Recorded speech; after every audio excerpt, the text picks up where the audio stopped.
JBN, we keep you informed. Police seized 25 cases of stolen KPH masks and gloves from funeral home. 25 cases of gloves and masks suspected to be stolen from the Kingston Public Hospital KPH have been seized by the Counter-Terrorism and Organised Crime C-TOC arm of the Jamaica Constabulary Force. Senior Superintendent of Police Lindsay confirmed the raid, which took place at Brown's Funeral Home located at 51 to 55 North Street in Kingston. The raid took place between 2 p.m. and 5 p.m. yesterday afternoon. The head of the Constabulary Force's Corporate Communications Unit said no one has been arrested and investigations continue. At a press conference yesterday, Health Minister Dr. Christopher Tufton said the public health system has lost a lot of protective gear through theft. It's really contributing to the challenges that we face, he said. Tufton said people are stealing the gear to sell them in the marketplace. Senton teen who stole motorcycle during robbery charged.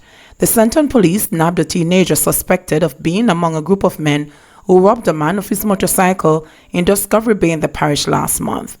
The teen was held during a sting operation in the parish on Monday. The police report that about 3:30 a.m. on Saturday, February 29, the complainant was riding his motorcycle along the roadway when he was stopped by the driver of a Nissan Tida motor car. 5 men, the teenager among them, reportedly exited from the car and robbed him of his cell phone and his motorcycle. Investigators set up a sting operation in Discovery Bay in which the teen allegedly attempted to sell the stolen motorcycle. He was arrested and charged with robbery with aggravation and receiving stolen property.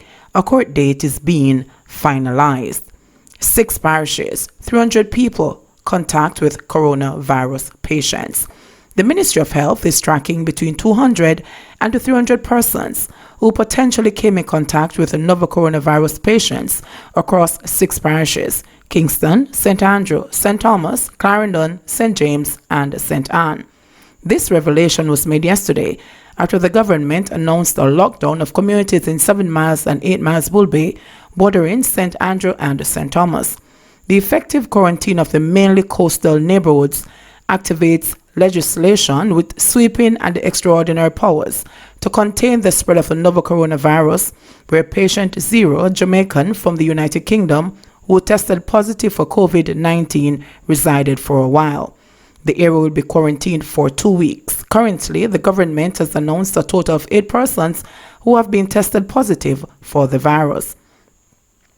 At the same time, Prime Minister Andrew Holness has declared Jamaica a disaster area under the Disaster Risk Management Act Declaration of Disaster Area Order 2020, following information received from local government Minister Desmond McKenzie that the country was threatened by the novel coronavirus.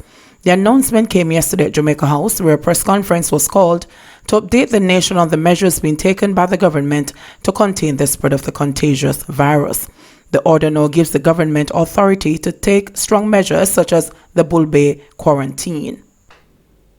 Chief Medical Officer of Health, Dr. Jacqueline Bisesa McKenzie, said yesterday that contact tracing has detected more than 30 people in the community who have had direct and close contact with patient 0. Of the 30, some 8 are symptomatic at this time.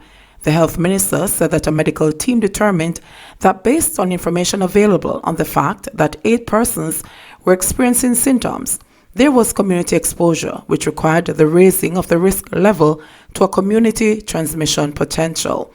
In other words, there were a number of persons who were showing signs and symptoms that suggested that they were ill or becoming ill, and that it could be related to that original individual, Tufton explained. The implications of the quarantine of the entire community meant that the security forces would effectively restrict movement into and out of the community. The Prime Minister said that the Health Ministry has made provisions to supply food packages and water, as well as medicines to residents where necessary. We're not treating this as a curfew. I do not want the citizens there to feel that the state is imposing a security cordon on them. It is for their own benefit, as well as the rest of Jamaica's benefit, he said. John on the Public Health Act, Attorney General Marlene Malalu Fort said that the legislation gives the authorities the right of entry to any private premises to take action considered necessary in the interest of public health. This means that if there is suspicion that something is happening in your private places, the minister may authorize entry to investigate. It requires no warrant. It does not need your permission because the step is being taken to prevent the spread of the disease, Malala Fort said.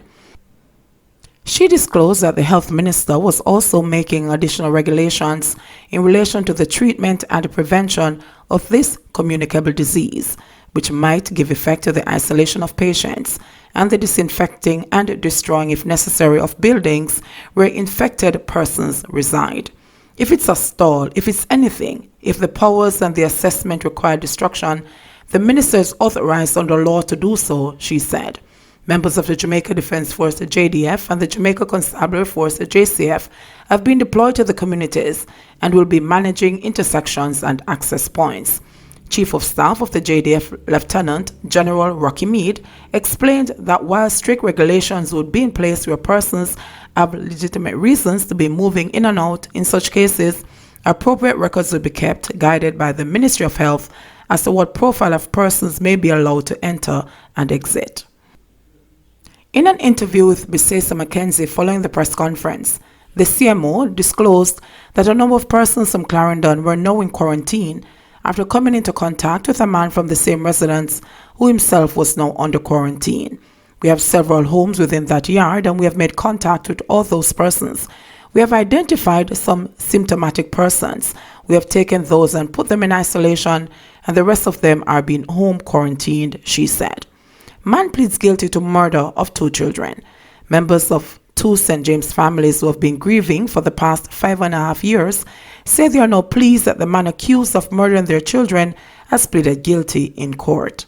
Jason Gray, 26-year-old tattoo artist of Hague Settlement, pleaded guilty when he appeared in the Trelawney Circuit Court on the weekend to 2 counts of murder and abduction in the case of 10-year-old Melissa Jody Mitchell and 12-year-old Omari Mari Sterling on July 13, 2014.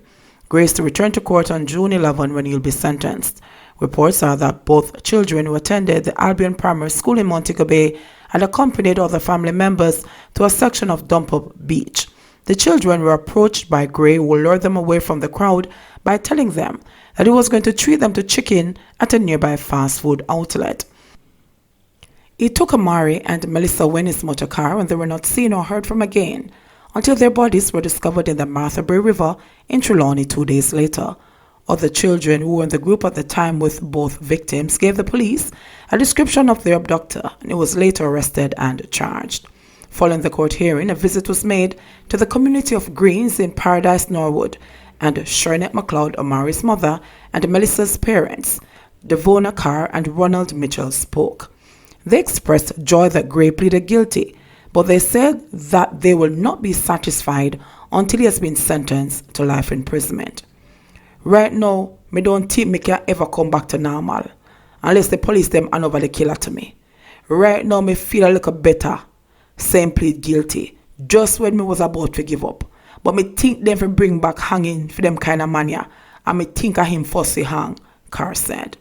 Mitchell said that ever since the incident, he has had constant nervous breakdowns and is still unable to operate his taxi properly.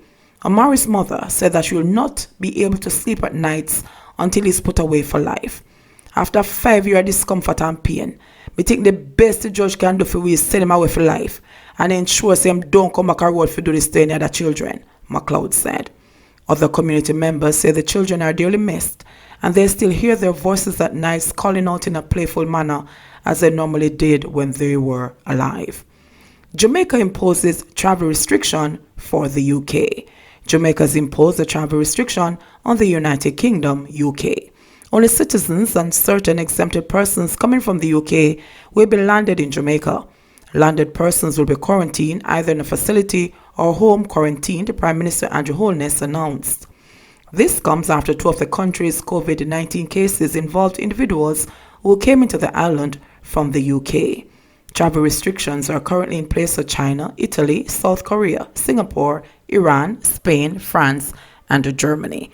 JBN, we keep you informed. Please remember, subscribe, like, share, leave us a comment, and click the notification bell to receive our daily news items.